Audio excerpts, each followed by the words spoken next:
Hello guys, in today's video I'm gonna show you how to fix Minecraft error code. Servers are down easy and quick. If you want to fix this problem, all you need to do first, just type here, task manager, and now once you're here, all you have to do just go to memory to see applications that takes a lot of your memory, like Google Chrome as you see here.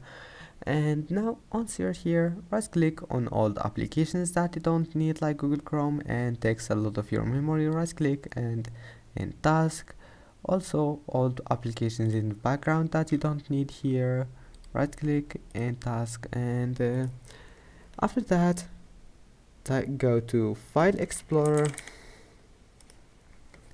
and then scroll down and go to this PC, and after that go to your local disk, Windows, scroll down until you find system 32, and here type etc, click enter, and you will find it. Click on it. Now create a new folder on your desktop, name it backup.